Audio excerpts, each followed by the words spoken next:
আল কোরআনের সৈনিক আমি নেই কো পরাজয়, এক আল্লাহর গোলাম আমি এই তো পরিচয়, এই তো পরিচয়। আসসালামু আলাইকুম ওয়া রাহমাতুল্লাহি ওয়া বারাকাতুহু। আলহামদুলিল্লাহিল্লাযী আওয়া মান ইলা লুতফিহি আওয়া ওয়া আশহাদু আল লা ইলাহা ইল্লাল্লাহু ওয়াহদাহু লা শারীকা লাহু দাওয়া বিইনআমিহি মান ইয়াইসা মিন আসকামিহি দাওয়া ওয়া আশহাদু আন্না সাইয়্যিদানা ওয়া নাবিয়্যানা মুহাম্মাদান আবদুল্লাহি ওয়া রাসূলুহু মান ইত্তাবা'আহু কানা আলাল হুদা ওয়া মান 'আসাহু কানা ফির রাদা। সাল্লাল্লাহু তাআলা আলাইহি ওয়া আলা আলিহি ওয়া সাহবিহি সালাতান তাবকা ওয়া সালামান ইয়াতরা। আম্মা বা'দু ফাআউযু বিল্লাহি মিনাশ শাইতানির রাজীম। বিসমিল্লাহির রাহমানির রাহিম। ولقد آتينا موسى وهارون الفرقان وضياء وذكرا للمتقين الذين يخشون ربهم بالغيب وهم من الساعة مشفقون وهذا ذكر مبارك أنزلناه أفأنتم له منكرون। আল্লাহ তাআলা ইরশাদ করেন, আর আমি মূসা ও হারুন আলাইহিসসালামকে দিয়েছি এমন কিতাব যেটা পার্থক্যকারী, ফুরকান ছিল এবং মুত্তাকিনদের জন্য আলো ও উপদেশ ছিল। মুত্তাকিন হচ্ছে তারা যারা না দেখে আল্লাহকে ভয় করে এবং আখিরাতের বিষয়ে তারা সব সময় সন্ত্রস্ত থাকে, আতঙ্কিত থাকে। এবং এটি হচ্ছে একটি মুবারক উপদেশ, মুবারক কিতাব যেটা আমি নাজিল করেছি। তোমরা কি এই উপদেশকেও অস্বীকার করবে? মদিনা খলিফার এই মাহফিলে উপস্থিত সম্মানিত মুসলিম ভাইরা, সূরাতুল আম্বিয়া থেকে 3টি আয়াত 48 থেকে 50 নম্বর আয়াত তিলাওয়াত করে এর সহজ সরল বাংলা অনুবাদ উপস্থাপন করেছি। এই 3টি আয়াতের আলোকে যে বিষয় আলোচনা করব সেটি হচ্ছে আল্লাহর পক্ষ থেকে যুগে যুগে আল্লাহ তাআলা কালাম নাজিল করেছেন মানবমণ্ডলীর হিদায়াতের জন্য। যে কিতাবগুলো হচ্ছে ফুরকান, হক বাতিলের মধ্যে পার্থক্যকারী, যে কিতাবগুলো হচ্ছে আলো এবং উপদেশ।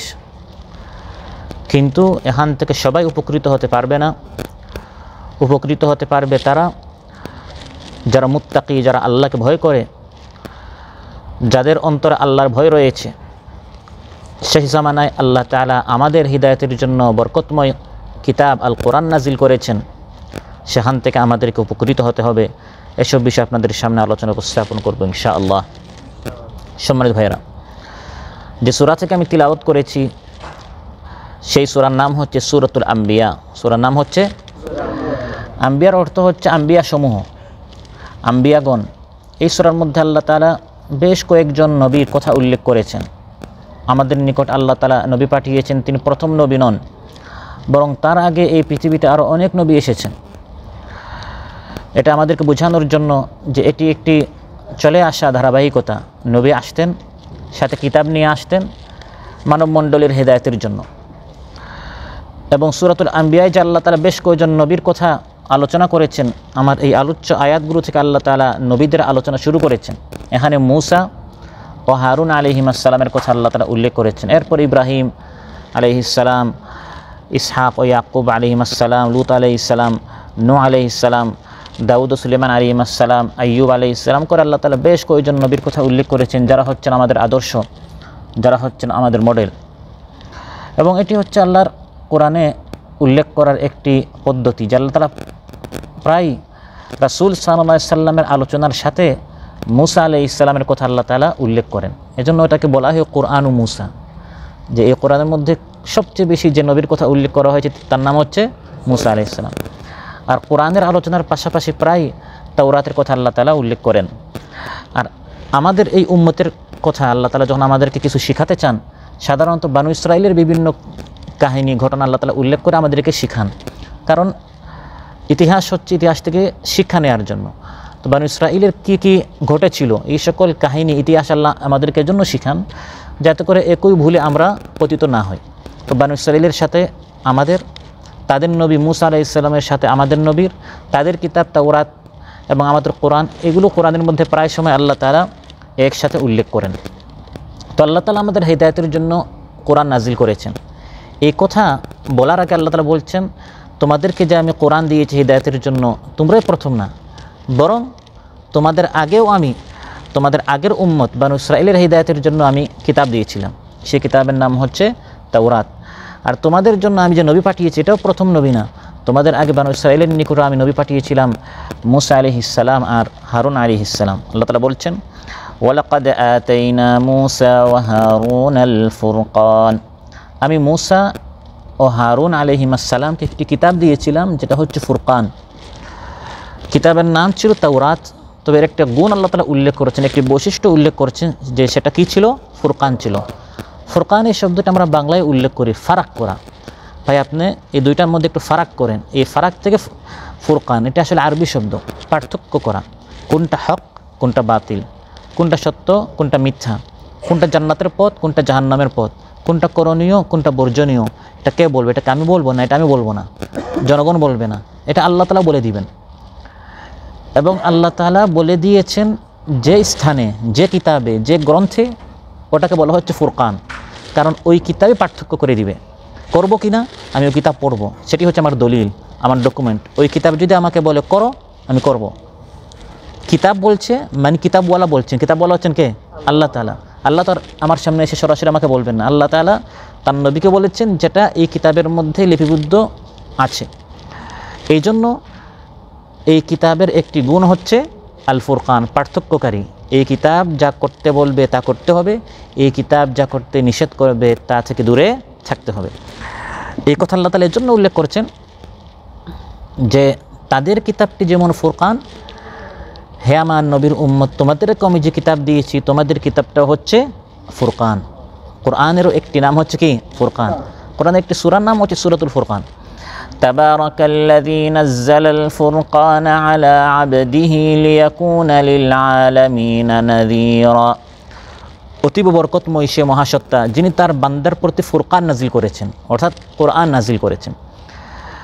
এখান থেকে আল্লাহ তাআলা যে মেসেজটা দিতে চান যে তাওরাতটা আল্লাহ তাআলা এজন্য নাজিল করেন নাই যে তাওরাত যাদের জন্য নাজিল করেছেন তারা শুধু তাওরাতটা পাঠ করবে। হ্যাঁ, পাঠ তো করবেই, কিন্তু মূল হচ্ছে ওটা পড়ে পড়ে তারা সেখান থেকে হক বাতিল বুঝবে, কোনটা হক গ্রহণ করবে কোনটা বাতিল বর্জন করবে। হক বাতিলের ফারাক করার জন্য আমি কিতাব দিয়েছিলাম। ঠিক তেমনিভাবে এই উম্মতের জন্য আমি আল কোরআন নামক ফুরকান দিয়েছি। কেন? শুধু তিলাওয়াত করার জন্য নয়, তিলাওয়াত তো করতেই হবে, কিন্তু মূল উদ্দেশ্য হচ্ছে যাতে করে এই কোরআনের আলোকে আমরা জীবন যাপন করতে পারি। কোরআনের আলোকে আমরা আমাদের জীবনে কোনটা করব কোনটা বর্জন করব এটা নির্ধারণ করে দিবে আমাদেরকে আল্লাহর পক্ষ থেকে আসা যে কিতাব, যার নাম হচ্ছে আল কোরআন। এজন্য এখানে আল্লাহ তাআলা ওয়ালাকাদ আতাইনা মূসা ওয়া হারুনা আত-তাওরাহ না বলে বলেছেন আল ফুরকান। একটি বৈশিষ্ট্য উল্লেখ করেছেন যে এই কিতাবের পাওয়ার ছিল, যে কিতাবের মাধ্যমে ফারাক করা হতো, তাদেরকেও দিয়েছি এবং তোমাদেরকেও দিয়েছি। এই কথা আল্লাহ তাআলা আমাদেরকে বলছেন যে তাদেরকেও ফুরকান দিয়েছি, তোমাদেরকেও ফুরকান দিয়েছি। তারপর ওই কিতাবের আর গুণ কি? ওয়াদিয়াআন ওয়া যিকরাল লিল মুত্তাকিন। সেই কিতাবটি বনি ইসরাঈলের জন্য দিয়া দাওকে বলা হয়, আলোকে বলা হয়, জ্যোতিকে বলা হয়, লাইট। তাদের কিতাব ছিল তাদের জন্য আলো, আমাদের কিতাব আমাদের জন্য আলো। আল কোরআনের আলো, ঘরে ঘরে যে আলো, আল কোরআনের আলো, আলো যুগে যুগে আল্লাহর প্রত্যেকটা কালামের আলো ছিল। তাওরাতেরও আলো আছে, ইনজিলেরও আলো ছিল, জাবুরেরও আলো ছিল। এগুলো জ্বালাতে হবে, শুধু পড়লে এগুলো জ্বলবে না, এগুলো নিজের জীবনটা আলোকিত করতে হবে। এই জন্য আল্লাহ তাআলা আলোর চাইতে তাওরাতের একটি বৈশিষ্ট্য উল্লেখ করেছেন, ফুরকান ছিল, আরেকটি হচ্ছে দিয়া, আলো ছিল, জ্যোতি ছিল। মানুষকে কখনো ভীতির মাধ্যমে কখনো আশার মাধ্যমে নানাভাবে এই কিতাব সত্য এবং সঠিক পথ দেখাবার আলোকবর্তিকা ছিল। ইন্না আনজালনাত তাওরাতা ফিহা হুদান ওয়া নূর। আল্লাহ তাআলা বলেন আমি তাওরাত নাজিল করেছি, ওই তাওরাতের মধ্যে হিদায়ত ছিল, নূর ছিল, আলো ছিল। এখন আলো তো আছে, লাইটের ব্যবস্থা আছে, লাইটটা তো আপনার কী করতে হবে, জ্বালাতে হবে, তখন আপনি আলোকিত হবেন। তো ওই তাওরাতের মাধ্যমে সেই যুগে যারা আলোকিত হয়েছে তারা সুখী হয়েছে, যারা নিজের জীবন আলোকিত করতে পারে না তারা ব্যর্থ হয়েছে। আমাদেরকে আল্লাহ তাআলা বলছেন তোমাদেরকে একটি কিতাব দিয়েছি, এই কিতাবটাও আলো। قد جاءكم من الله نور وكتاب مبين, আল্লাহর পক্ষ থেকে তোমাদের নিকট এসেছে নূর, নূর মানে আলো, জ্যোতি এসেছে। এখন আমাদের মধ্যে সেই ব্যক্তি সফল যে এই আলোটা তার জীবনে যতটুকু জ্বালাতে পেরেছে, যতটুকু চালু করতে পেরেছে, যতটুকু এই কোরআন নামক আলোর মাধ্যমে নিজের জীবনকে আলোকিত করতে পেরেছে। তারপর তাদের কিতাবটি কী ছিল? আল্লাহ বলেন ওয়াযিকরান, সেটা উপদেশ ছিল। কিতাব আল্লাহ তাআলা নাজিল করেন এখান থেকে উপদেশ নেওয়ার জন্য। কিছু হচ্ছে আদেশ ও নিষেধ, যেটাকে ফুরকান বলা হয়েছে, ফারাক করা, এটা করতে হবে, এটা বাদ দিতে হবে। আর কিছু হচ্ছে উপদেশ, উপদেশ দেওয়া হয় যে এভাবে এভাবে কাজ করলে আপনার জীবন সুন্দর হবে, আপনি সুখী হবেন, এভাবে কাজ করলে আপনি ধ্বংস হবেন, এভাবে উপদেশ দেওয়া হয়। একটা হচ্ছে আদেশ নিষেধ, করতেই হবে, বর্জন করতে হবে।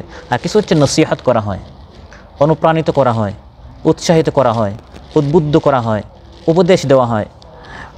তো কোরআনের মধ্যে শুধু যে আল্লাহ তাআলা আদেশ নিষেধ করেছেন তা নয়, আদেশ নিষেধের পাশাপাশি অনেক সময় সরাসরি আদেশ নিষেধ না করে উপদেশ দিয়েছেন। এই উপদেশকে আরবিতে বলে ওয়াজ। কি বলা হয়?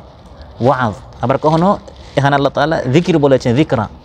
এই ওয়াজটাকেই, কোরআনের এই ওয়াজগুলোকে বাংলায় যে অনুষ্ঠানে করা হয় এটাকে আরবিতে বলা হয় ওয়াজ মাহফিল। মাহফিল মানে সভা, আর ওয়াজ মানে উপদেশ।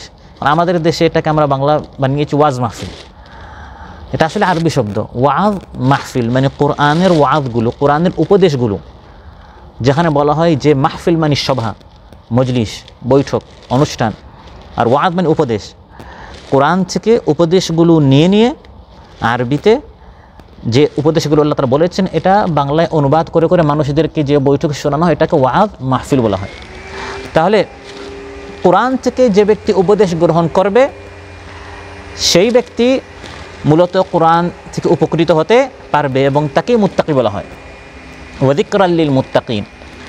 আল্লাহ তাআলা বলেন আমি তাওরাত নাজিল করেছিলাম, মূসা ও হারুন আলাইহিস সালামকে আমি কিতাব দিয়েছিলাম, যেখান থেকে উপকৃত হতো মুত্তাকিরা। যেখান থেকে উপকৃত হতো কারা? এখন দেখেন, কিতাব মূলত আল্লাহ তাআলা শুধু মুত্তাকিনদের জন্য নাজিল করেন না, সবার জন্য। যেমন কোরআন আল্লাহ তাআলা সবার জন্য নাজিল করেছেন। আল্লাহ তাআলা বলেছেন হুদাল লিন্নাস, সকল মানুষের জন্য হিদায়াত। কিন্তু আবার এই আয়াতে আল্লাহ তাআলা তাওরাত সম্পর্কে বলেছেন যে এই তাওরাতটি শুধু মুত্তাকিনদের জন্য উপদেশ ছিল। কোরআন সম্পর্কে আল্লাহ তাআলা একবারে প্রথম আয়াতে বলেছেন সূরাতুল বাকারার, যালিকাল কিতাবু লা রাইবা ফীহি হুদাল লিল মুত্তাকিন, মুত্তাকিনদের জন্য হিদায়াত। তাহলে এক জায়গায় আল্লাহ বললেন এটি সবার জন্য হিদায়াত, আর এক জায়গায় বলেছেন শুধু মুত্তাকিনদের জন্য হিদায়াত, উপদেশ। এখন যদি কেউ বলে ভাই আমি তো মুত্তাকি না, আমি তো তেমন পরহেজগার হতে পারি নাই, আল্লাহ ভীরু হতে পারি না, তাহলে এই কোরআন কি আমাকে উপদেশ দিতে পারবে না? এটা সবার জন্য উপদেশ, অফারটি সবার জন্য, কিন্তু উপকৃত হবে সে যে মুত্তাকি হতে পারবে, অর্থাৎ কোরআনের আলোকে জীবন গড়তে পারবে। যেমন এখানে একটা মার্কেটে বিগ সেল, অনেক বড় বড় এখানে অফার দেওয়া হয়েছে, অফারটি সবার জন্য, কিন্তু এখান থেকে উপকৃত হবে যে গাড়ি পার্কিং করে মার্কেট প্রবেশ করে কিছু জিনিস ক্রয় করবে, টাকা দিবে, জিনিস গ্রহণ করবে, সে এখান থেকে কি হয়েছে? উপকৃত হয়েছে। অফারটি ছিল সবার জন্য, উপকৃত হলো যে এখানে অগ্রসর হয়ে এখান থেকে গ্রহণ করেছে। ঠিক তেমনিভাবে কোরআনের হিদায়াত সবার জন্য, এলান হলো, ঘোষণা হলো সবার জন্য। একজন যদি চলে যায়, না বসে, না শুনতে চায়, তাহলে এই হিদায়াত তার জন্য ছিল, উপদেশ তার জন্য ছিল, কিন্তু সে বিমুখ হওয়ার কারণে সে বঞ্চিত হয়ে গেল। তাই আল্লাহ তাআলা এক জায়গায় বলেছেন তার কালাম হুদাল লিন্নাস, সবার জন্য, অর্থাৎ মৌলিকভাবে সবার জন্য। আবার হুদাল লিল মুত্তাকিন, মুত্তাকিনদের জন্য হিদায়াত, অর্থাৎ তারা উপকৃত হয়, তারা এই হিদায়াতগুলো কী করে? গ্রহণ করে, তারা আগ্রহী। মুত্তাকি কারা? কারা আল্লাহর কালাম থেকে উপকৃত হয়? আল্লাহ তাআলা বলেন, আল্লাযীনা ইয়াখশাউনা রাব্বাহুম বিল গায়ব, যারা আল্লাহকে না দেখে আল্লাহকে ভয় করে। সুবহানাল্লাহ। এই কালাম আল্লাহ তাআলা নাজিল করেছে। আল্লাহকে আমি কোনোদিন দেখি নাই, কিন্তু আমার ঈমান আছে, আমার একজন মাবুদ আছেন, তাকে আমি দেখি নাই। সেই মহাসত্তা আমার কল্যাণের জন্য, আমার হিদায়াতের জন্য এই কালাম নাজিল করেছেন। আল্লাহকে না দেখে যারা আল্লাহকে ভয় করে তারাই আল্লাহর এই কালাম থেকে উপকৃত হতে পারে। তাদের নিকট আল্লাহর কালাম, আল্লাহর বক্তব্য আর অন্যের বক্তব্য সমান হতে পারে না। তার সামনে যখন আল্লাহর আলোচনা করা হয় আর মানুষের আলোচনা করা হয়, দুইটা সমান হতে পারে না। তখন সে এই কোরআন থেকে আপনার উপকৃত হবে। হযরত ওমর রাদিয়াল্লাহু আনহুর সামনে হযরত ওমর রাদিয়াল্লাহু আনহু একদিন সূরাতুত তুর তিলাওয়াত করছেন। আমরা আমাদের জীবনে কত তিলাওয়াত শুনি, আমরা তো বুঝিও না। ওমর রাদিয়াল্লাহু আনহু যখন সূরাতুত তুরের এই আয়াতে আসলেন, ইন্না আযাবা রাব্বিকা লাওয়াকি', নিশ্চয় আল্লাহর শাস্তি আসবেই। আয়াতের মধ্যে আল্লাহ তাআলা বলছেন নিশ্চয় আল্লাহর শাস্তি আসবেই। আল্লাহর মতো মহাপরাক্রান্ত, পরাক্রমশীল, শক্তিশালী, যিনি তার কথা বাস্তবায়ন করতে পারেন, তিনি বলছেন নিশ্চয় আমার শাস্তি আসবেই। এটা শোনার পর যদি আগের জীবন আর আপনার এই আয়াত শোনার পরের জীবন একরকম হয়, তাহলে আপনি তো আল্লাহকে না দেখে আপনার আল্লাহর উপর ঈমান আসে নাই। মানুষের পাওয়া যদি আপনি শুনেন যে বাহিরে এই দেশের কোনো বাহিনী আপনাকে বলছে আমি তোকে ধরবই, এই কথা বলার আগে এবং এই কথা শোনার আগে এবং এই কথা শোনার পরে আমাদের অনুভূতি, আমাদের ভিতরের ভয় কি একরকম থাকে না দুই রকম হয়? ওমর রাদিয়াল্লাহু আনহু যখন শুনলেন যে আল্লাহ তাআলা বলছেন নিশ্চয় আমার শাস্তি আসবেই, এই আয়াত পড়া মাত্রই তিনি এমন কান্না করা শুরু করলেন। কান্না করতে করতে তিনি অসুস্থ হয়ে পড়লেন। এমন অসুস্থ যে মানুষ তাকে দেখতে আসছে। আমাদের জ্বর হয়, খাসি হয়, পেট ব্যথা, নানা ব্যথার কারণে মানুষ আমাদেরকে দেখতে আসে। আর তিনি কোরআন তিলাওয়াত করে, দেখেন কোরআন থেকে হিদায়াত কারা গ্রহণ করে, কেন এই সকল লোকদের জীবন পরিবর্তন হলো? কোরআন তিলাওয়াত করে এক আয়াত পড়তে গিয়ে আল্লাহর শাস্তির ভয়ে তিনি অসুস্থ হয়ে পড়েছেন। মানুষ তাকে দেখতে আসছে, মানুষ জানে না তিনি অসুস্থ কেন হয়েছেন। আসলে তিনি অসুস্থ হয়েছেন আল্লাহর একটি আয়াত তিলাওয়াত করে। আর আপনি আল্লাহর কালাম পড়ি, আল্লাহর কালাম শুনে আমরা হাসি। আমার আপনার জীবন আগের পরের একরকম। এই কোরআন আমাদের জীবন পরিবর্তন করে না, এজন্য আমরা উপকৃত হচ্ছি না। আর তাদের জীবনটা কোরআন এজন্য পরিবর্তন করতে পেরেছিল। ইবনে মাসউদ রাদিয়াল্লাহু আনহু বলেন, মুসান্নাফ ইবনে আবি শাইবা এসেছে, আল মুমিনু ইয়ারা যামবাহু কাআন্নাহু সাখরা ইয়াখাফু আন তাকা আলাইহি ওয়াল মুনাফিকু ইয়ারা যামবাহু কাযুবাবিন ওয়াকা আলা আনফিহি ফাতারা ফাযাহাবা।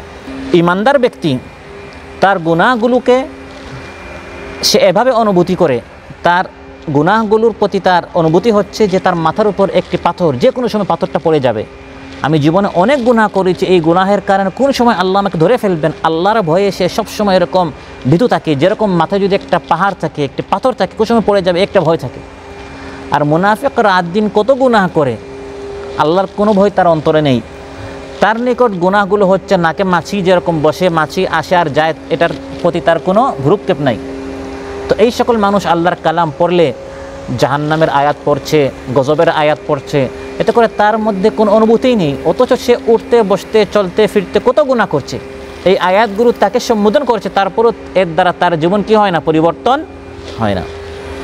সম্মানিত ভাইরা, তাহলে কোরআন থেকে উপকৃত হতে হলে মুত্তাকি হতে হবে। মুত্তাকি হতে যদি আমরা পারি, তখনই আল্লাহর কালাম থেকে মানুষ কী হতে পারবে, উপকৃত হতে পারবে। অন্যথায় সারা জীবন শুধু আমরা কোরআন পড়বই, তারপর আমরা বলবো যে এই কোরআন তো আমি পড়ছি, কিন্তু এই কোরআনের মাধ্যমে আমার জীবনে কোনো পরিবর্তন আসছে না। পরিবর্তন আসবে যখন বান্দা এই কোরআন মুখী হবে, কোরআনের প্রতি আগ্রহী হবে। তাই আমার আলোচ্যাতে আল্লাহ তাআলা ইরশাদ করেন, ওয়াযিকরাল লিল মুত্তাকিন, যে এই কালাম হচ্ছে মুত্তাকিনদের জন্য যিকির। কাদের জন্য যিকির? মুত্তাকিনদের জন্য। যার ভিতরে আল্লাহর ভয় রয়েছে, সে যখন আল্লাহর কালাম শুনে তখন তার দিলটি আন্দোলিত হয়, তার অন্তরের ভিতরে একটি কম্পন সৃষ্টি হয়, হাযা কালামু রাব্বি, এটি আমার রবের কালাম। যখন সে কোনো অন্যায় কাজ করতে যায়, তখন সে আল্লাহর ভয়ে আতঙ্কিত হয় না এই অন্যায় কাজ করা যাবে না। এভাবে যার ভিতরে আল্লাহর ভয় রয়েছে, এই ব্যক্তির সামনে যখন আল্লাহর কালাম তিলাওয়াত করা হবে, আলোচনা করা হবে আল্লাহর কালাম থেকে আলোচনা শোনার পর তার জীবনে একটি পরিবর্তন আসবে। এই আয়াতের মাধ্যমে আমরা আমাদের জীবনের বড় একটি প্রশ্নের উত্তর আমরা পাচ্ছি। সেটি হচ্ছে, আমাদের সমাজে ওয়াজ মাহফিল, তাফসির মাহফিল, সিরাত মাহফিল, এই সকল মাহফিল কম হয় না। তারপরেও চুরি, ডাকাতি, তারপর অশ্লীলতা, বেহায়াপনা, সুদ, ঘুষ, হারাম, এগুলো কমছে না, বরং আমরা দেখছি দিন দিন বাড়ছে। এই কারণটা আল্লাহ তাআলা আলোচ্যতে উল্লেখ করেছেন, ওয়া যিকরাল লিল মুত্তাকিন। এই মাহফিলগুলো থেকে মানুষ তখন উপকৃত হবে যখন অন্তরে আল্লাহর ভয় থাকবে। অন্যথায় অন্তরে যদি আল্লাহর ভয় না থাকে, তাহলে সে যাবে, আসবে, আলোচনা শুনবে, আলোচক আলোচনা করবে, এটা একটি রুটিনের মতো হয়ে গেল, আসা যাওয়া, পিকনিকের মতো আসা যাওয়া। কিন্তু আমি কেন যাচ্ছি? আল্লাহর কালাম বলার জন্য, আল্লাহর কালাম শোনার জন্য, যেটা বলা হবে সেটা আমল করব, এই নিয়তটা যদি না থাকে, তাহলে মানুষ শুধু খুঁজবে কোন আলোচকের সুর সুন্দর, কণ্ঠ সুন্দর, হাসাতে পারে, এগুলো খুঁজে খুঁজে মানুষ যাবে। কোন আলোচকের আলোচনার মধ্যে হিদায়ত পাওয়া যায়, কোন আলোচকের আলোচনা শুনলে আল্লাহর ভয় অন্তরে সৃষ্টি হয়, এটা মানুষ খুঁজবে না। ফলে মাহফিলের উপর মাহফিল হচ্ছে, কিন্তু জীবন পরিবর্তন হচ্ছে না। তাই আল্লাহ তাআলা বলেন, কোরআন থেকে উপকৃত হওয়ার জন্য, আল্লাহর কালাম থেকে উপকৃত হওয়ার জন্য শর্ত হচ্ছে আল্লাহর ভয়টা অন্তরে থাকতে হবে, আগ্রহ থাকতে হবে, এই ইচ্ছা শক্তি থাকতে হবে যে আমি যাচ্ছি, এই মাহফিলে যে আলোচনা হবে এটা আমার পক্ষে হোক বিপক্ষে হোক, আমি এই আলোচনা গ্রহণ করব, আমল করব, তখন আপনি এই মাহফিল থেকে উপকৃত হবেন। وذكرا للمتقين الذين يخشون ربهم بالغيب وهم من الساعة مشفقون। আল্লাহর কালাম ওই সকল মুত্তাকিনদের জন্য উপদেশ, জিকির। এখান থেকে তারা উপদেশ গ্রহণ করবে যারা আল্লাহকে না দেখে আল্লাহকে ভয় করে এবং পরকালের বিষয়ে যারা সবসময় সন্ত্রস্ত থাকে। আমার আল্লাহ আমাকে কিছু মেসেজ দিয়েছেন, বার্তা দিয়েছেন, কিতাব নাজিল করেছেন আমার উদ্দেশ্যে, এটা আমাকে পড়তে হবে, শিখতে হবে, জানতে হবে, বুঝতে হবে। এই আগ্রহ নিয়ে, এই আন্তরিকতা নিয়ে যারা আল্লাহর কালাম পড়বে, শুনবে, বুঝবে, মাহফিলে আসবে, বৈঠকে বসবে, তারাই আল্লাহর কালাম থেকে উপকৃত হবে। মাহফিল শোনার পর, আল্লাহর কালাম থেকে আলোচনা শোনার পর যখন সে ঘরে যাবে, রুমে যাবে, অফিসে যাবে, সাইটে যাবে, মোবাইলের স্ক্রিনে বসবে, তখন ওই আলোচনায় সে যে আল্লাহর কালাম শুনেছে ওটা প্রভাব পড়বে তার ওই জীবনে। না আমি এখন হারাম কিছু দেখব না, কোনো গান বাজনা শুনবো না, কোনো ফিল্ম আমি দেখব না, আমি অফিসে একা থাকতে পারি, চেয়ারে আমি একা থাকতে পারি, রুমে আমি নির্জনে থাকতে পারি, কিন্তু আল্লাহর ও ভয়টা থাকবে যে আল্লাহর কালাম শুনে এসেছি, সেখানে বলা হয়েছে আল্লাহ সবসময় আমাকে দেখছেন, শুনছেন, জানেন, আমার অবস্থা সম্পর্কে আল্লাহ অবগত আছেন। ওই অনুভূতিটা যদি আপনার ভিতরে সৃষ্টি হয়, তাহলে এই সকল আলোচনা আপনার জীবনে প্রভাব ফেলবে, আপনার জীবন পরিবর্তন হবে। আল্লাযীনা ইয়াখশাউনা রাব্বাহুম বিল গায়ব। কোরআন, আল্লাহর কালাম তাদের জন্য উপকারী যারা আল্লাহকে না দেখে আল্লাহকে ভয় করে। ইযা মা খালাউতা আদ-দাহরা ইয়াওমান ফালা তাকুল খালাউতু ওয়ালাকিন কুল আলাইয়া রাকীবু। যদি কোনো দিন তুমি একা হও, নির্জনে কোথাও একা বসে থাকো, বলবে না যে আমি একা, বরং বলো কেউ একজন আমাকে দেখছেন। এই অনুভূতিটা যদি অন্তরে থাকে যে না আমি একা নই, কেউ আমাকে দেখছেন। এক মহিলার সাথে এক পুরুষ ব্যভিচার করতে চেয়েছিল, তাকে বলল যাও সব দরজা বন্ধ করে আসো। সে গেল, সব দরজা বন্ধ করে আসলো। পুরুষ তাকে জিজ্ঞাসা করলো সব দরজা বন্ধ করেছো? সে বলল হ্যাঁ সব দরজা বন্ধ করেছি, তবে একটি দরজা আমি বন্ধ করতে পারিনি। সে বললাম তোমাকে বললাম সব দরজা বন্ধ করো, সে কোন দরজা তুমি বন্ধ করতে পারলে না? সে বলল সব দরজা বন্ধ করলাম, কিন্তু আল্লাহর দরজা আমি বন্ধ করতে পারিনি। তখন ওই পুরুষের ভিতরে আল্লাহর ভয় সৃষ্টি হয়েছে, সে এই ব্যভিচার ত্যাগ করলো। প্রিয় ভাইরা, এই অনুভূতিটা যদি বান্দার অন্তরে সৃষ্টি হয়, তখন এই কোরআনের আলোচনাগুলো কাজে আসবে। আমি যখন সুদ নিতে যাব আল্লাহর বই সুদটা ত্যাগ করবো, কারণ আমি মাহফিলে সুদ সম্পর্কে আলোচনা শুনেছি। আমি যখন মিথ্যা কথা বলতে যাব, আল্লাহ দেখছেন শুনছেন, মিথ্যা কথা বলা যাবে না, তখন এই মিথ্যার ভয়াবহতা সম্পর্কে আপনি কোরআনের মধ্যে যেটা পড়েছেন শুনেছেন এটা আপনার কাজে আসবে। আপনি যখন কারো হক নষ্ট করতে যাবেন তখন আল্লাহর ভয় অন্তরে সৃষ্টি হবে না, হক নষ্ট করা যাবে না। কারণ আমি শুনেছি মাহফিলে আল্লাহর কালাম থেকে আমাকে ভয় দেখানো হয়েছে, শোনানো হয়েছে যে কারো হক নষ্ট করলে কিয়ামতের দিন সেটা আমার আমল থেকে, আমার সওয়াব থেকে এটা সে নিয়ে যাবে।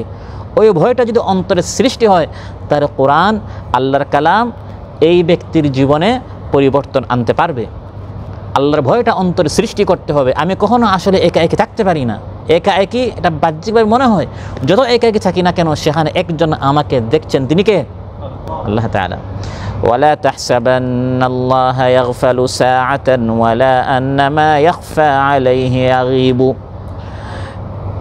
এটা তুমি ভাববে না যে আল্লাহ তাআলা কোনো একটি মুহূর্ত তোমার থেকে গাফিল বেখবর থাকতে পারেন এবং তোমার দৃষ্টিতে যেটা গোপন সেটা আল্লাহর জন্য কখনো গোপন হতে পারে না। গাফালনাল উমরা ওয়াল্লাহি হাত্তা তাদারাকাত আলাইনা যুনুবুন বা'দাহুন্না যুনুবু। আমাদের গোটা জীবন তো শেষ হয়ে গেল, গুনাহ করে করে আমরা আমাদের জীবনটা গুনাহের পর গুনাহ, গুনাহের পর গুনাহ আমরা করছি। একজন রব যে আমাদেরকে দেখছেন সে অনুভূতি আমাদের ভিতরে সৃষ্টি হলো না। চেষ্টা করি সব দরজা বন্ধ করার, কিন্তু আল্লাহর দরজা উন্মুক্ত রয়েছে, খোলা রয়েছে, সেটা আমরা ভুলে যাই। মোবাইলে যখন অবৈধ কোনো জিনিস দেখতে যাই, ল্যাপটপে, কম্পিউটারে, তখন আশেপাশে আমি দেখি কেউ আমাকে দেখছে কি না, কিন্তু ভুলে যাই একজন আমাকে দেখছেন, তিনি হচ্ছেন আল্লাহ তাআলা। ফায়া লাইতা আন্নাল্লাহা ইয়াগফিরু মা মাদা ওয়া ইয়াযানু ফি তাওবাতিনা ফানাতুবু।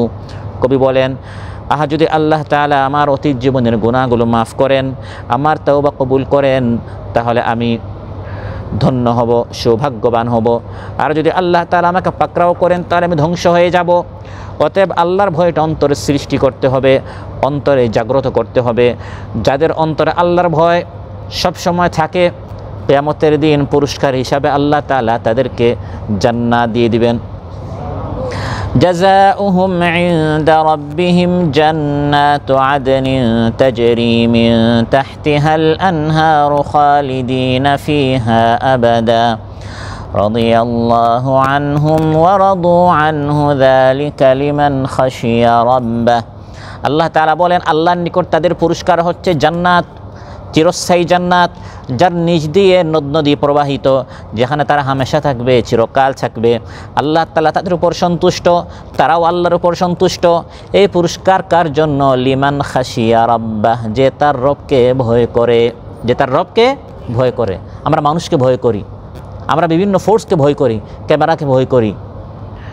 কে আমাকে দেখছে, কে আমাকে আমার পর্যবেক্ষণ করছে, আমার বিরুদ্ধে কোনো রিপোর্ট হচ্ছে কিনা, আমার উপরে যে দায়িত্বপ্রাপ্ত কর্মকর্তা রয়েছে আমরা তাদেরকে ভয় করি।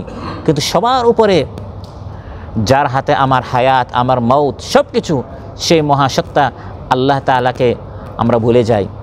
যিনি আমাকে দেখছেন শুনছেন, তার পক্ষ থেকে আমাকে সংবিধান দেওয়া হয়েছে যে এই সংবিধানের আলোকে আপনাকে চলতে হবে। আপনি যখন কাজে প্রথম জয়েন করেন দুটি কথা বলা হয়েছে। একটি হচ্ছে আপনি কিভাবে কি করবেন না করবেন সব নীতিগুলো আপনাকে বলে দেওয়া হয়েছে, হয় লিখিতভাবে বা অলিখিত। কিছু হচ্ছে লিখিত আইন, কিছু অলিখিত আইন। সকাল 7টায় আসতে হবে, 2টায় যেতে হবে বা 3টায় যেতে হবে, এই কাজ করতে হবে, এই কাজ করা যাবে না, এগুলো হচ্ছে নীতি। পাশাপাশি আপনাকে এটা বলে দেওয়া হয়েছে যে আপনি কাজ ঠিকমতো করছেন কিনা সব কিছু পর্যবেক্ষণ করা হবে। এগুলো হয় বলা হয়, আর বলা না হলেও এগুলো স্বাভাবিকভাবে প্রত্যেক কাজে এই জিনিসগুলো থাকে। ঠিক তেমনিভাবে আল্লাহ তাআলা আমাদেরকে আল কোরআন দিয়েছেন, পাশাপাশি বলে দেওয়া হয়েছে এই কোরআনের আলোকে আমরা জীবনযাপন করছি কিনা, এই সংবিধানের আলোকে আল্লাহর নিয়ম কানুন আইন অনুযায়ী আমরা জীবনযাপন করছি কিনা সব কিছু পর্যবেক্ষণ করা হচ্ছে। এই ভয়টা অন্তরে থাকতে হবে। এই ভয়টা অন্তরে থাকলে তখন কোরআন অনুযায়ী আপনার আমল করা সম্ভব হবে। আর যদি আল্লাহ আমাকে দেখছেন এই অনুভূতি না থাকে তাহলে কোরআনটা আপনি শুনবেন শুধু, পড়বেন শুধু, কিন্তু এর উপর আমল করার সেই আগ্রহ সৃষ্টি হবে না, সেই ভয় সৃষ্টি হবে না যে আমল করলে কি পুরস্কার, আমল না করলে কি শাস্তি, আল্লাহ যে দেখছেন আবার পাকড়াও করবেন, পরকাল আছে, সে অনুভূতিটা না থাকলে তখন বান্দা শুধু শুনবে আলোচনা, শুধু কোরআন পড়বে কিন্তু আমল হবে না। তাই আল্লাহ তাআলা বলেন আল্লাহর কালাম তাদের জন্য উপদেশ, তারা উপদেশ গ্রহণ করবে আল্লাযীনা ইয়াখশাউনা রাব্বাহুম বিল গায়ব, যারা আল্লাহকে দেখে নাই কিন্তু না দেখে আল্লাহকে ভয় করে। ওয়া হুম মিনাস সাআতি মুশফিকুন, আর একদিন আল্লাহর সামনে দাঁড়াতে হবে, উপস্থিত হতে হবে, একা একে আল্লাহর সামনে দণ্ডায়মান হতে হবে, ওই বিষয়টা তারা ভয় করে। সেদিন তো আমার সাথে কোনো বাহিনী থাকবে না, দুভাষী থাকবে না, কোনো আইনজীবী আমার পক্ষ থেকে আমার কথা ব্যাখ্যা করে আল্লাহর সামনে উপস্থাপন করবে না, যা বলার আমাকেই বলতে হবে। বান্দাটা করলে কেন, ব্যাখ্যাটা আমাকে আল্লাহর সামনে পেশ করতে হবে। উজর আছে না নাই এটা আজ আমাকে ঠিক করে নিতে হবে।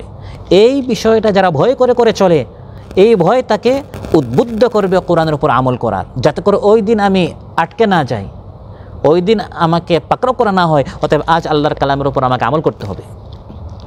তাই পরকালের বিষয়ে যাদের অন্তরে ভয় থাকে তারা কিয়ামতের দিন কামিয়াব হবে। সুবহানাল্লাহ। ওয়া হুম মিনাস সাআতি মুশফিকুন, সবসময় অন্তরে ভয় থাকতে হবে এই জীবনটা শেষ জীবন নয়, হঠাৎ যে কোনো সময় জীবনটা শেষ হয়ে যাবে এবং পরকালে আল্লাহর সামনে আমাকে উপস্থিত হতে হবে।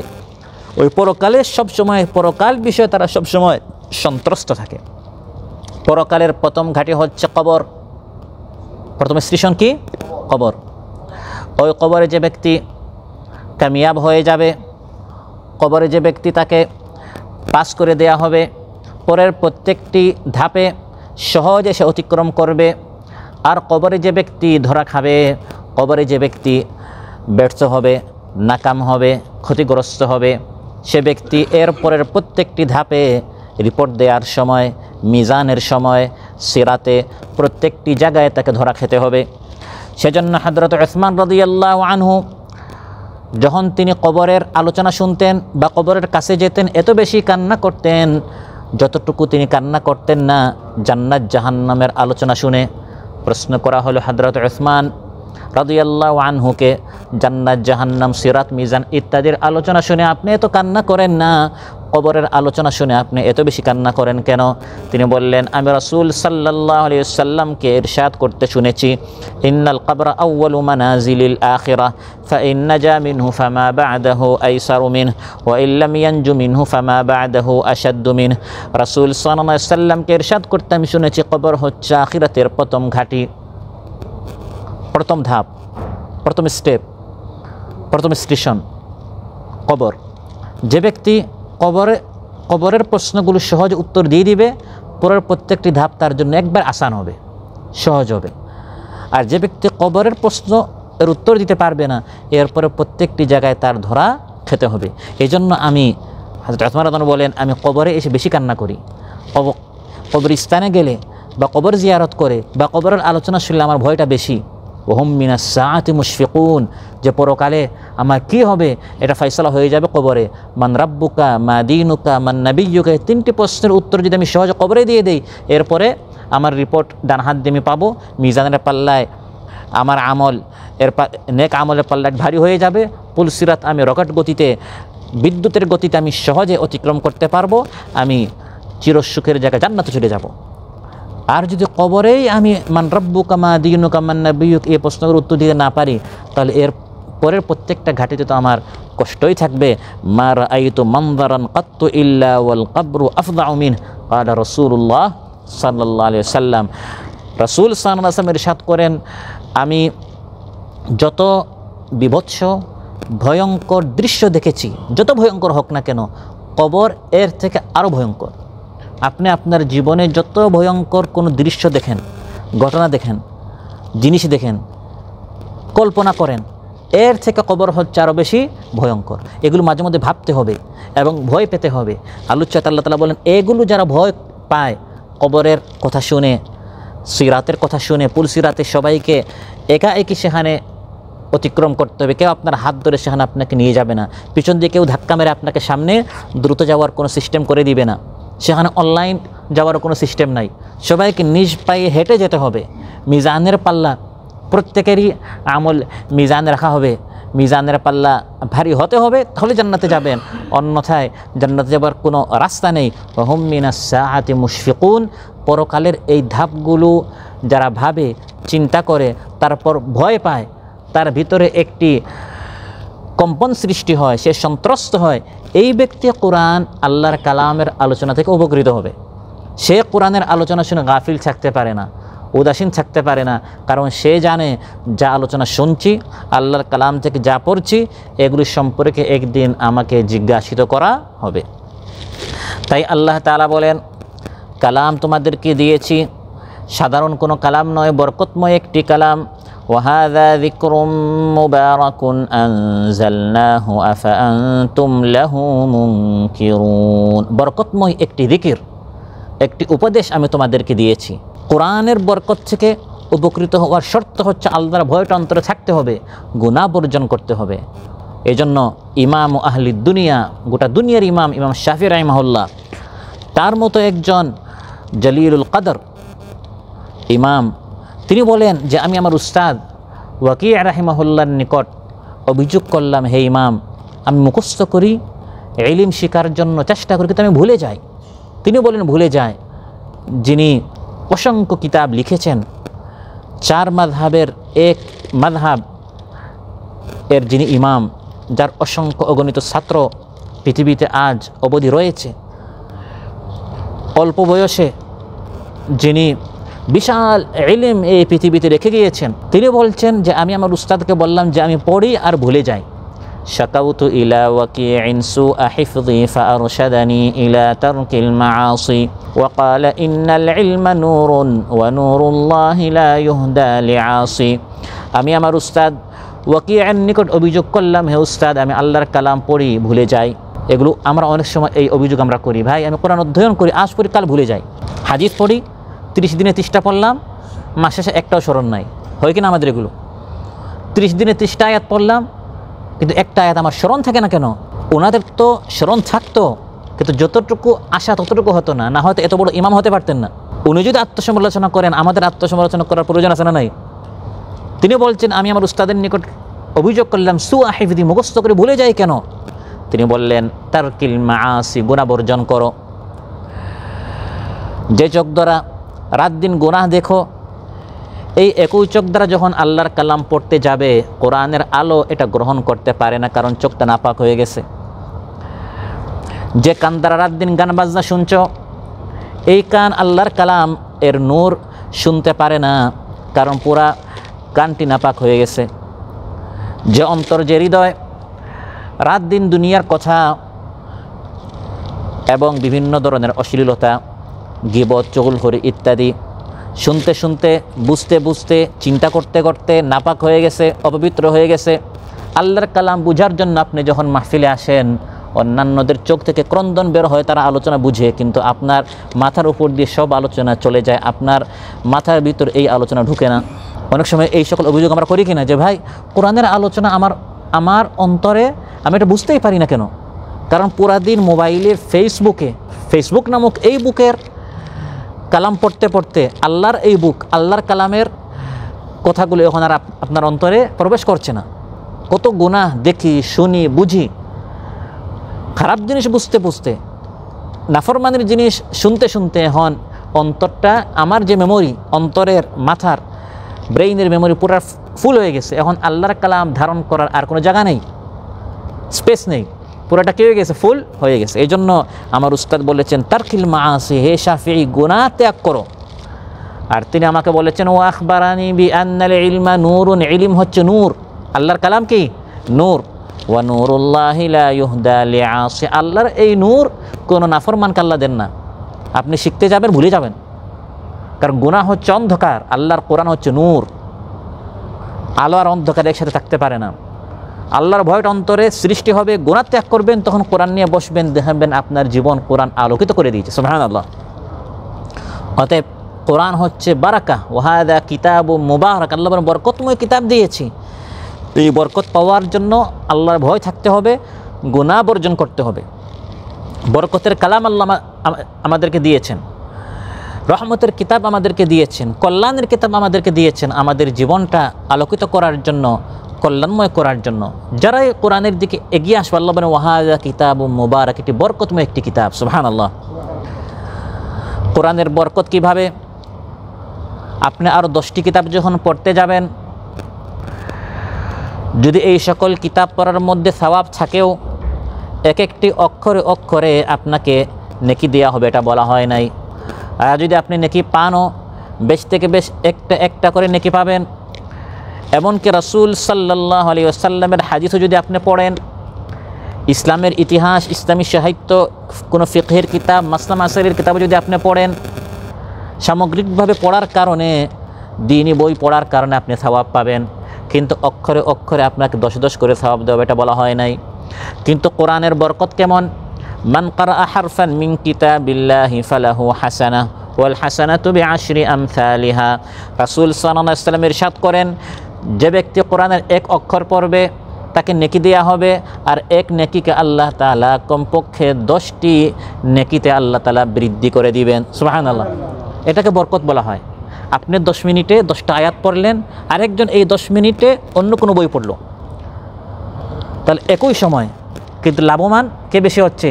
যে ব্যক্তি এই বরকতের কোরআনটি পড়ল, কারণ তার নেকির ব্যালেন্সটি বেশি হয়ে যাচ্ছে। এক এক অক্ষরে কমপক্ষে 10 করে সে পাচ্ছে। এটা হচ্ছে কোরআন, হচ্ছে বরকতের কিতাব, কোরআন হচ্ছে বরকতের কালাম। আল্লাহ তাআলা বারাকাহ দান করেন। অনুরূপভাবে কোরআন বুঝার মধ্যে বরকত, কোরআন পড়ার মধ্যে বরকত, কোরআন বুঝার মধ্যে বরকত। কিতাবুন আনজালনাহু ইলাইকা মুবারাকুল লিয়াদাব্বারু আয়াতিহি ওয়া লিয়াতাযাক্কারা উলুল আলবাব।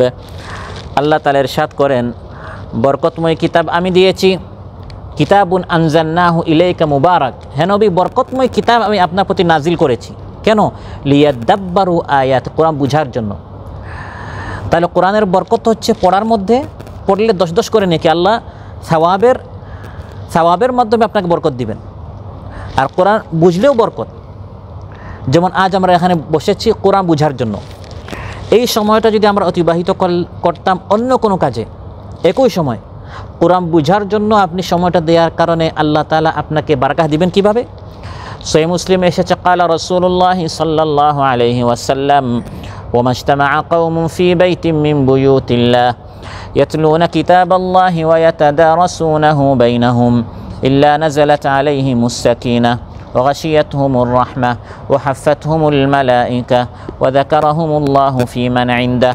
আল্লাহর কোনো একটি ঘরে, এই হাদিসের মধ্যে রাসূল সাল্লাল্লাহু আলাইহি ওয়াসাল্লাম যা বলেছেন তা হুবহু এখন আমরা আমল করছি, আলহামদুলিল্লাহ। বাইতিন মিন বুয়ুতিল্লাহ, রাসূল সাল্লাল্লাহু আলাইহি ওয়াসাল্লাম ইরশাদ করেন আল্লাহর কোনো ঘরের মধ্য থেকে কোনো একটি ঘরে, ওমাজতামা, যখন তারা ইজতেমা করে, সমবেত হয়, একত্রিত হয়, কর্মসূচি কি? রাসূল সাল্লাল্লাহু আলাইহি ওয়াসাল্লাম ইরশাদ করেন ইয়াতলুনা কিতাবাল্লাহ, আল্লাহর কালাম তিলাওয়াত করার জন্য, ওয়া ইয়াতাদারাসুনাহু বাইনাহুম, কোরআন থেকে দাস দেওয়ার জন্য। একটি হচ্ছে অক্ষর জ্ঞান, একটি হচ্ছে অর্থ জ্ঞান। কোরআন তিলাওয়াত, যেটাকে আমরা কোরআন ক্লাস বলি, সেখানে অক্ষর জ্ঞান শেখানো হয়। ভাই হা পড়েন, সা পড়েন, পা পড়েন, এর মাধ্যমে কি শেখানো হয়? অক্ষর জ্ঞান। আর ওয়াতাদারাসুনাহু বাইনাহুম, দার্সের মাধ্যমে অর্থ জ্ঞান। আমরা কি পড়লাম, এই যে অক্ষরগুলো আমরা বিশুদ্ধ করলাম, এর অর্থটা কি? দার্সের মাধ্যমে, আলোচনার মাধ্যমে, মাহফিলের মাধ্যমে এটা বুঝিয়ে দেওয়া হয়। রাসূল সাল্লাল্লাহু আলাইহি ওয়াসাল্লাম ইরশাদ করেন, যখন আল্লাহর একদল বান্দা আল্লাহর কোনো একটি ঘরে একত্রিত হয় আল্লাহর কালাম তিলাওয়াত করার জন্য বা আল্লাহর কালাম বুঝার জন্য, ইল্লা নাযালাত আলাইহিমুস সাকিনাহ, বরকত কীভাবে আসে দেখেন। রাসূল সাল্লাল্লাহু আলাইহি ওয়াসাল্লাম ইরশাদ করেন, তাদের প্রতি আল্লাহ তাআলা সাকিনা, শান্তি নাজিল করেন। শান্তি, শান্তি হচ্ছে বর্তমান মানুষের জীবনে সবচেয়ে বড় আশা, যেটা মানুষের জীবন থেকে হেরে গেছে। আগে আমাদের পরদাদার জীবনে যতটুকু শান্তি ছিল, দাদার জীবনে কমলো, বাবার জীবনে আরও কমলো, আমাদের জীবনে আরও কমলো। আমাদের সন্তানরা কতটুকু শান্তি পাবে আল্লাহই জানে। টাকা বাড়ছে, পয়সা বাড়ছে, অর্থকরী বাড়ছে, ধন সম্পদ বাড়ছে, কিন্তু শান্তি বাড়ছে না কমছে? কমছে। অশান্তি শুধু বাড়ছে। শান্তির একমাত্র পথ হচ্ছে এই ধরনের ওয়ামাজতামাআ কওমুন ফি বাইতিন মিন বুয়ুতিল্লাহি ইয়াতলুনা কিতাবাল্লাহি ওয়া ইয়াতাদারাসুনা বাইনাহুম, আল্লাহর ঘরে এসে কোরআন তিলাওয়াত, কোরআনের দার্স, কোরআনের আলোচনা, এগুলোর মাধ্যমে এখানে শান্তি বিতরণ হয়। সুবহানাল্লাহ। এখানে টাকা পয়সা বিতরণ নয়, এখানে শান্তি বিতরণ। কোরআনের আলোচনা শোনার পর, কোরআন অধ্যয়ন করার পর একটা অজানা শান্তি। আর কোরআন থেকে দূরে থাকবেন, টাকা পয়সা অর্থ করি সব পাবেন, কিন্তু রাতে ঘুম হয় না, শুধু একটি অজানা অশান্তি, অজানা অশান্তি। কারণ সবচেয়ে বড় শান্তির হাতিয়ার, শান্তির যে জিনিস, কোরআন থেকে আপনি অনেক দূরে। আল্লাহ তাআলা বরকত কীভাবে দিবেন কোরআনের মাধ্যমে? ওয়াহাদা যিকরুম মুবারাকুন আনজালনা, রাসূল সাল্লাল্লাহু আলাইহি ওয়াসাল্লাম ইরশাদ করেন এই সকল দ্বীনি বৈঠকে আসলে, কোরআনের মাহফিলে আসলে আল্লাহ তাআলা শান্তি দান করবেন। শান্তি হচ্ছে সবচেয়ে বড় বরকত। এটা কোনো মার্কেটে আপনি কিনতে পাবেন না। শান্তি আপনি পাবেন যখন আপনি কোরআনের নিকট আসবেন। ওয়াগাশিয়াতহুমুর রাহমা, সব দিকে তখন রহমত তাদেরকে ঘিরে ফেলে। সুবহানাল্লাহ। ওয়াহাফাতহুমুল মালাইকা, ফেরেশতারা ঢেকে ফেলে। ওয়াযাকারাহুমুল্লাহু ফী মান ইনদা, এবং আল্লাহ তাআলা তার নিকট তাদের নাম নিয়ে নিয়ে তাদের আলোচনা করেন। ফাযকুরুনি আযকুরকুম ওয়াশকুরু লি ওয়ালা তাকফুরুন। ফাযকুরুনি, তোমরা আমার আলোচনা করো, আমাকে স্মরণ করো, আমি তোমাদেরকে স্মরণ করব।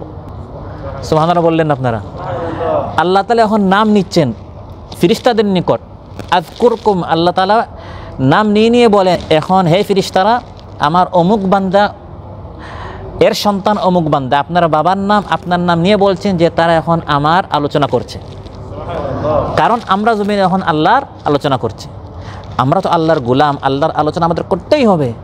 কিন্তু আমি কে যে আল্লাহ তাআলা আমার আলোচনা করেছেন তার নিকট? আমার ভাগ্য খুলে গিয়েছে, আমি সৌভাগ্যবান যে আল্লাহ তাআলা ফাযকুরুনি আযকুরকুম, তোমরা আমার আলোচনা করো, আমি তোমাদের আলোচনা করব। তোমরা আমাকে স্মরণ করো, আমি তোমাদেরকে স্মরণ করব। এটি হচ্ছে কোরআনের বরকত। আল্লাহর আলোচনা করলে, আল্লাহর কালাম থেকে আলোচনা করলে, আল্লাহর কালামের আলোচনা শুনলে আল্লাহ তাআলা এভাবে বারাকাত দান করেন। এখন যখন আপনার আলোচনা ফেরেশতাদের মধ্যে হলো, সব ফেরেশতারা আপনাকে চিনে ফেললো। চিনে ফেলার কারণে, আপনার একটা পরিচয় হওয়ার কারণে এই ফেরেশতাদের মাধ্যমে আপনার জীবনে লানত আসবে না, অভিশাপ আসবে না, অশান্তি আসবে না। ফেরেশতা হন সবসময় বরকতের কারণ, রহমতের কারণ, শান্তির কারণ। এই ফেরেশতাদের সাথে যেখানে আপনার সাক্ষাৎ হবে তখন দেখবেন আপনার জীবনে একটা শান্তি আসছে। এই যে আপনি বলেন আমি একটা শান্তি অনুভব করছি, একটা অনুভূতি আপনার যে আসছে, কারণ ওই ফেরেশতা যাদের সাথে আল্লাহ আপনার পরিচয় করে দিয়েছেন তাদের সাথে আপনার সাক্ষাৎ হচ্ছে। আপনি দেখেন না, সে আপনাকে দেখেছে, এবং তাদের সাথে সাক্ষাৎ হলেই শান্তি। সেটা ঘরে হোক, রাস্তায় হোক, গাড়িতে হোক, মসজিদে হোক, ফেরেশতাদের সাথে আপনার পরিচয় হয়ে গেছে। তাহলে কোরআন তিলাওয়াতের মধ্যেও বরকত, কোরআন বোঝার মধ্যেও বরকত। তারপর কোরআন আমল করতে হবে, আমল করতে আসলেও আল্লাহ তাআলা বারাকাত দান করেন। ওয়াহাদা কিতাবুন আনজালনাহু মুবারাকুন ফাত্তাবিউহু ওয়াত্তাকু লাআল্লাকুম তুরহামুন। আল্লাহ তাআলা বলেন হাদা, এই যে কিতাবুন, একটি কিতাব, আনজালনাহু, আমি নাজিল করেছি, মুবারাক, এটি বরকতময়। এই বরকতের কিতাব কি করবে? শুধু চুমা দিবে, মাথায় রাখবে? মাথায় তো রাখতে হবে, চুমা তো অবশ্যই দিতে হবে, কিন্তু শুধু এর জন্য আমি দেই নাই। মূল উদ্দেশ্য হচ্ছে ফাত্তাবিউহু, অনুসরণ করো, আমল করো। তোমার জীবনে হিংসা আছে, বিদ্বেষ আছে, শত্রুতা আছে, শিরিক আছে, বেদাত আছে, অশান্তি আছে, চুরি আছে, ডাকাতি আছে, চাঁদাবাজি আছে, টেন্ডারবাজি আছে, হারামখুরি আছে। এগুলো থেকে চিকিৎসা হিসাবে আমি তোমাকে কোরআন দিয়েছি, এগুলো থেকে উত্তীর্ণ হওয়ার জন্য আমি তোমাকে কোরআন দিয়েছি। এখন তুমি শুধু এই কোরআনটা মাথায় রাখলে, চুমা দিলে, কিন্তু আমল করলে না। তোমার জীবনে আগের মতো শিরিক আছে, বেদাত আছে, গুনাহ আছে, কবিরা সগীরা সব চলছে। তাহলে এই চুমা দিয়ে লাভটা কি? তোমার পায়ে ব্যথা, হাতে ব্যথা, চোখে ব্যথা, নাকে ব্যথা, কানে ব্যথা, পিঠে ব্যথা, ডাক্তারের নিকট গেলে ডাক্তার তোমাকে লম্বা একটি প্রেসক্রিপশন দিল। তুমি এই প্রেসক্রিপশনটা এনে সকাল সন্ধ্যা শুধু এটা তুমি পাঠ করছো আর মাথায় রাখছো আর চুমা দিচ্ছ, কিন্তু এটা তুমি ঔষধগুলো তুমি ক্রয় করলে না, আর ঔষধগুলো তুমি গ্রহণ করলে না, তাহলে লাভটা কি হবে? ঠিক তেমনভাবে এই কোরআনটা আল্লাহ তাআলা দিয়েছেন, কোরআনের বরকতটা আমরা তখন পাবো ফাত্তাবিউহু ওয়াত্তাকু লাআল্লাকুম তুরহামুন, যখন আমরা এটা ইত্তিবা করব, যখন পড়ব, বুঝব এবং সেই অনুযায়ী আমল করব, কোরআনটাকে তার জায়গায় পৌঁছাবো। কোরআন হচ্ছে সংবিধান, আর সংবিধানের স্থান হচ্ছে সংসদ। রাসূল সাল্লাল্লাহু আলাইহি ওয়াসাল্লাম ইরশাদ করেন, সহিহ মুসলিমে এসেছে, ইউতা বিল কুরআনি ওয়া আহলিহি আল্লাযীনা কানু ইয়ামালুনা বিহি ফিদ দুনিয়া তাকদুমুহু সূরাতুল বাকারাতি ওয়া আলি ইমরান তুহাজ্জানি আন সাহিবিহিমা। কিয়ামতের দিন কোরআন কানা হবে। কিয়ামতের দিন কাকে আনা হবে? কোরআনকে চলতে পারে? কিয়ামতের দিন চলতে পারবে? এটা আমি দেখি নাই, কিন্তু আমার নবী বলেছেন। দেখতে আমার ভুল হতে পারে, কিন্তু আমার নবী বলতে ভুল করেন। এর নাম হচ্ছে ঈমান। আমাদের ঈমান আছে তো? রাসূল সাল্লাল্লাহু আলাইহি ওয়াসাল্লাম বলেছেন কিয়ামতের দিন কোরআন আসবে, যে আল্লাহ তাআলা আমাদেরকে হাঁটাতে পারেন, চলাতে পারেন। কিয়ামতের দিন আল্লাহ তাআলা কোরআনকে এভাবে একটা আকৃতি দিয়ে সামনে আনবেন। ইউতা ইয়াউমাল কিয়ামাতি বিল কোরআন, কোরআন সামনে থাকবে, ও আহলিহি পিছনে থাকবে কোরআনের আহাল, যারা কোরআন এই দুনিয়াতে পড়েছে, আমল করেছে, কোরআনের দিকে দাওয়াত দিয়েছে, রুমে রুমে গিয়েছে, ভাইদেরকে বলেছে যে ভাই আজ জুমার দিন এশার পর কোরআনের উপর আলোচনা আছে, আপনারা আসেন, নিঃস্বার্থভাবে শুধু কোরআন প্রচারের জন্য চেষ্টা করেছে। এই কোরআনের যারা আহাল, কোরআনওয়ালা যারা, সবাইকে কোরআনের সাথে আল্লাহর সামনে আনা হবে। তাকদুমুহু সূরাতুল বাকারাতি ওয়া আলি ইমরান, সামনে থাকবে সূরাতুল বাকারা, আলি ইমরান, এই দুই সূরাকেও আকৃতি দেওয়া হবে। সুবহানাল্লাহ। আহাল কারা? কোরআনের আহাল কারা? আল্লাহ নবী বলেন আল্লাযীনা কানু ইয়ামালুনা বিহি ফিদ দুনিয়া, যারা এই কোরআনের উপর দুনিয়াতে আমল করত, কোরআনটা অনুসরণ করত, কোরআনটা বাস্তবায়নের জন্য সংগ্রাম করত, প্রত্যেকটা লেভেলে, প্রত্যেকটা স্থানে, প্রত্যেকটা ক্ষেত্রে, রন্ধ্রে রন্ধ্রে, সমাজের প্রত্যেকটা জায়গায় কোরআনটা চালু হোক, কোরআনের আলোকে সমাজ চলুক, পরিবার চলুক, রাষ্ট্র চলুক, এই জন্য যারা চেষ্টা করেছে, কোরআন সামনে থাকবে এবং কোরআনওয়ালারা পিছনে থাকবে, কোরআন তাদেরকে নিয়ে জান্নাতে চলে যাবে। সুবহানাল্লাহ। আর যদি এই কোরআনওয়ালারা জীবনে কিছু গুনাহ করেছে, স্বাভাবিকভাবে আমরা তো আর মাসুম না, নিষ্পাপ না, গুনাহ আমাদের হচ্ছে কিনা, এই গুনাহের কারণে যদি ফয়সালা হয় না, এই বান্দার তো অনেক গুনাহ আছে, একটু হিসাব তদন্ত করতে হবে, একটু দেখার বিষয় আছে। আল্লাহর নবী বলেন তুহাজ্জানে আন সাহিবিহিমা, তখন কোরআন বিশেষ করে সূরাতুল বাকারা এবং আলী ইমরান তারা তর্ক করা শুরু করবে, হে আল্লাহ আমরা এই বান্দাকে জাহান্নামে যেতে দিব না। সুবহানাল্লাহ বলেন। এই বান্দা, আমি কোরআনকে বাস্তবায়নের জন্য চেষ্টা করেছে, আমি সাক্ষী যে সে এত চেষ্টা করেছে, শুক্রবার জুমার দিন ছুটির দিন ছিল, সে আরাম করে নাই, সে মেহনত করেছে, সংগ্রাম করেছে, জান দিয়েছে, মাল দিয়েছে, শ্রম দিয়েছে, গুনাহ হয়েছে, আল্লাহ মাফ করে দেন। এভাবে তুহাজ্জানি বলা হয় তর্ক করাকে, তর্ক করবে, প্রয়োজনে ঝগড়া করবে, এটা হচ্ছে আদরের ঝগড়া করে আল্লাহর সাথে দাবি আদায় করে এই বান্দাকে সেই জান্নাতে প্রবেশ করাবে। সুবহানাল্লাহ। এটি হচ্ছে কোরআনের বরকত। অনুরূপভাবে কোরআনের মাধ্যমে ইস্তিশফা, শিফা হাসিল করা কোরআনের একটি বরকত হচ্ছে। এখন আমাদের সমাজের একদল মানুষ শুধু এই বরকতটাই বুঝে, অসুস্থ হলে কিছু আলিম আছে, হুজুর আছে, তাদের নিকট যায়, টাকা পয়সা দেয় এবং তারা কিছু পড়ে দেয় এবং তারা মনে করে এটা হচ্ছে কোরআনের বরকত। এটি হচ্ছে কোরআনের অনেক বরকতের একটি ধরন, এটা সত্য, কিন্তু শুধু এই বরকতের পেছনে ঘুরলে হবে না। এতক্ষণ যেটা বলেছি কোরআন বাস্তবায়নের জন্য এগুলো সব চেষ্টা করতে হবে, পাশাপাশি এটাও একটা বরকত।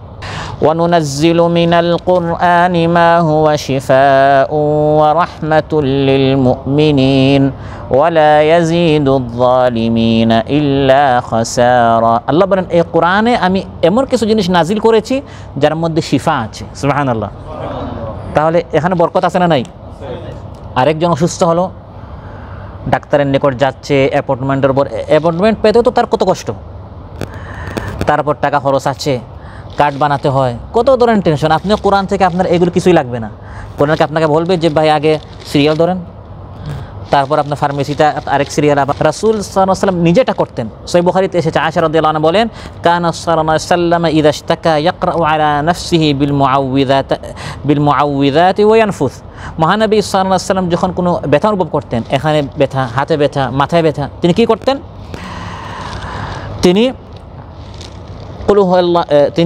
কুল আউযু বিরাব্বিল ফালাক এবং কুল আউযু বিরাব্বিন নাস, এই দুই সূরা পড়তেন এবং এভাবে থুতু মারতেন, মানে সাথে কোনো ময়লা আসবে না, এরকম দুই সূরা পড়বেন, থুতু মারবেন, তারপর যেখানে ব্যথা আছে ওই জায়গার উপর তিনি হাত কি করতেন? বুলাতেন। এই সূরার বরকতে আল্লাহ তাআলা আপনাকে সুস্থ করে দিবেন।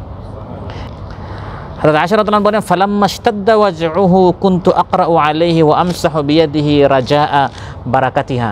যখন মহানবী সাল্লাল্লাহু আলাইহি ওয়াসাল্লাম বেশি অসুস্থ হয়ে গেলেন, মৃত্যুর আগে, তিনি পড়তে পারছেন না, তখন আমি আয়েশা পড়ে সেই জায়গায় আমি হাত বুলাতাম বরকত হাসিলের জন্য।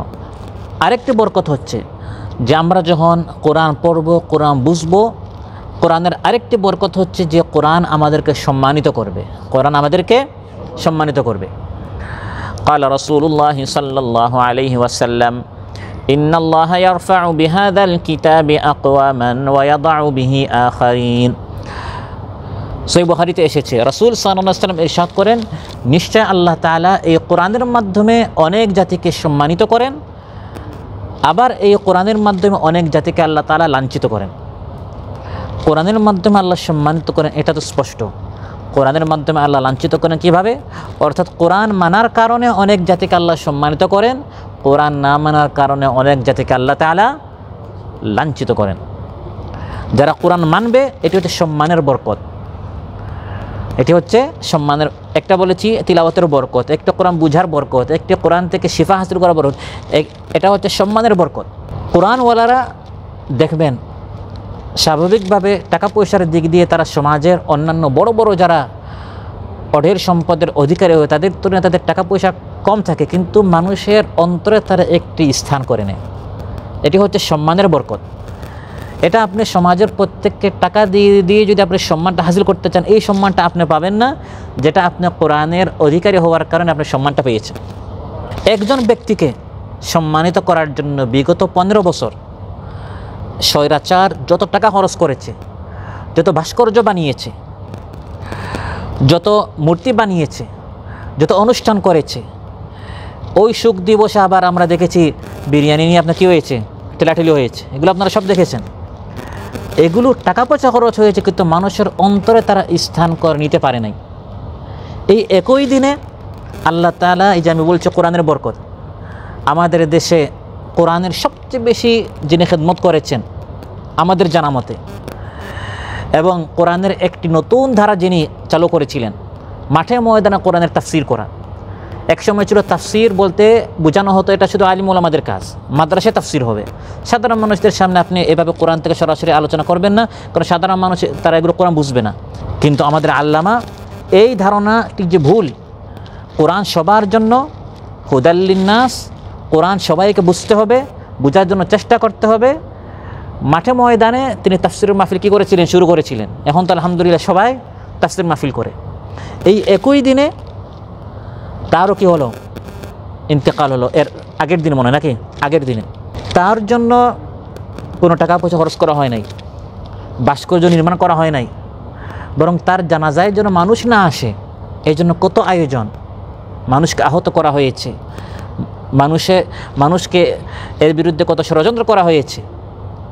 কিন্তু তারপরেও অন্তর থেকে মহব্বতটা তারা কেড়ে নিতে পারে নাই, আর ওই ব্যক্তির মহব্বতটা তারা অন্তরে গেঁথে দিতে পারে নাই। এটা হচ্ছে কোরআনের বরকত। মহব্বত, ভালোবাসা, সম্মান এগুলো টাকা পয়সা দিয়ে নয়, এটা কোরআন দিয়ে এর জ্বলন্ত প্রমাণ এই দুই ব্যক্তি। যদি টাকা পয়সা দিয়ে মহব্বত মানুষের অন্তরে স্থান করে নেওয়া যেত, তাহলে 15 বছর যথেষ্ট ছিল প্রত্যেকের অন্তরে অন্তরে ওই ব্যক্তির মহব্বতটা সৃষ্টি করা। কিন্তু ইন্নাল্লাহা ইয়ারফাউ বিহাযাল কিতাবি আকওয়ামান, নিশ্চয়ই এই কিতাবের মাধ্যমে আল্লাহ তাআলা অনেক মানুষকে সম্মানিত করেন। এটা আমরা বাস্তবে দেখেছি। অনুরূপভাবে কোরআনের আরেকটা বারাকা হচ্ছে কোরআন কিয়ামতের দিন সুপারিশ করবে। কোরআন কিয়ামতের দিন সুপারিশ করবে। ক্বালা রাসূলুল্লাহ সাল্লাল্লাহু আলাইহি ওয়াসাল্লাম ইকরাউল কুরআন ফাইন্নাহু ইয়াতি ইয়াউমাল কিয়ামাতি শাফিআন লিআসহাবিহি, রাওয়াহু মুসলিম। সহিহ মুসলিম এসেছে রাসূল সাল্লাল্লাহু আলাইহি ওয়াসাল্লাম ইরশাদ করেন, কোরআন পড়ো, কারণ নিশ্চয় কোরআনওয়ালাদের জন্য কোরআন কিয়ামতের দিন শাফাআত করবে। সুবহানাল্লাহ।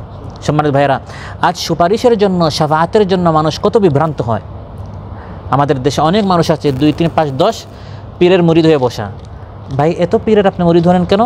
বলে কিয়ামতের দিন কত কঠিন মুহূর্ত, যাতে করে আমি আটকা না পড়ি। আমি অনেক চালাক, 5-10 জনের কাছে আমি মুরিদ হয়েছি, যাতে করে কোনো একজন যদি আমাকে জান্নাতে পৌঁছাতে না পারে, আমার যেন টিকিটটা কিনা হয়, মিস না হয়। এরকম 5-6 জনে আমাকে একসাথে ধরে সবাই যখন আল্লাহর নিকট আমার জন্য সুপারিশ করবে, আল্লাহ তার সবার কথা কি করবেন না, ফেলে দিবেন না। আমি জান্নাতে যাব না তো কোথায় যাব? অথচ এই পীর সাহেব যাদেরকে বলা হয়েছে তারা নিজেরা আমাদের তাদের কি হবে এটা কেউ জানে না। কারণ সেই সময় সবাই কি বলবে, নাফসি নাফসি, শুধু নিজেকে নিয়ে ব্যস্ত থাকবে। সেই সময় নিশ্চিত আপনার জন্য সুপারিশ করতে পারবে ওই পীররা নয়, আল কোরআন সুপারিশ করবে। ফাইন্নাহু ইয়াতি ইয়াউমাল কিয়ামাতি শাফিআন লিআসহাবিহি, কোরআন পড়ো, কোরআন বুঝো, কোরআন যে আমল করো, কারণ নিশ্চয় কিয়ামতের দিন এই কোরআনওয়ালাদের জন্য শাফাআত করবে, সুপারিশ করবে। সুবহানাল্লাহ। তাহলে অনিশ্চিত ওই সকল পীর যারা আছে তারা আদৌ আমার জন্য সুপারিশ করতে পারবেন এটা নিশ্চয়তা নেই। তাদের পিছনে না গিয়ে যে কোরআনের শাফাআতের নিশ্চয়তা রাসূল সাল্লাল্লাহু আলাইহি ওয়াসাল্লাম দিয়েছেন, সে কোরআনের দিকে আমাদের যেতে হবে। সমাজ ভাইরা, আল্লাহ তাআলা এভাবে আমাদেরকে বলছেন, বরকতের কোরআন দিয়েছি, আফা আনতুম লাহু মুনকিরুন, তারপরেও তোমরা কি কোরআনকে ইনকার করবে? এত অমূল্য নিয়ামত, যেটার সমান অন্য কোনো নিয়ামত হতে পারে, সবচেয়ে দামি নিয়ামত আল্লাহ তাআলা আমাদেরকে দিয়েছেন। প্রয়োজন ছিল এটাকে কবুল করা, প্রয়োজন ছিল কোরআনের দিকে আগ্রহী হওয়া। কোরআন এর ক্লাস কোথায় হয়, কোথায় শেখানো হয়, কোথায় বোঝানো হয়, নিজে চেষ্টা করা এবং যেটা কোরআন থেকে বলা হবে সঙ্গে সঙ্গে এটা মাথা পেতে গ্রহণ করা, আল্লাহর শুকরিয়া আদায় করা যে আল্লাহ তাআলা মানে কোরআনের মতো একটি কালাম দিয়েছেন কোরআন থেকে বরকত হাসিলের জন্য। আল্লাহ আফা আনতুম লাহু মুনকিরুন, এগুলো না করে তোমরা কীভাবে কোরআন থেকে বিমুখ থাকো? জীবন চলে যায় কিন্তু একটাবার এই চিন্তাও হয় না যে আমার কোরআনটা পড়তে হবে, শিখতে হবে, বুঝতে হবে। এতক্ষণ যে আমরা আলোচনা করলাম কোরআনের বরকতটা, সর্বত্র যেন আমরা আমাদের স্বচক্ষে দেখতে পারি এবং বাংলাদেশের জনগণ অনেক দিন কষ্ট করেছে, এখন যেন আল্লাহ তাআলা কোরআনের বরকতটা আমাদের দেশে যেন আল্লাহ তাআলা নাজিল করেন। সুবহানাকাল্লাহুম্মা বিহামদিক, আশহাদু আল্লা ইলাহা ইল্লা আনতা আস্তাগফিরুকা ওয়া আতুবু ইলাইক। আসসালামু আলাইকুম ওয়া রাহমাতুল্লাহি ওয়া বারাকাতুহু। আল কোরআনের সৈনিক আমি নেই কো পরাজয়, এক আল্লাহর গোলাম আমি, এই তো পরিচয়, এই তো পরিচয়।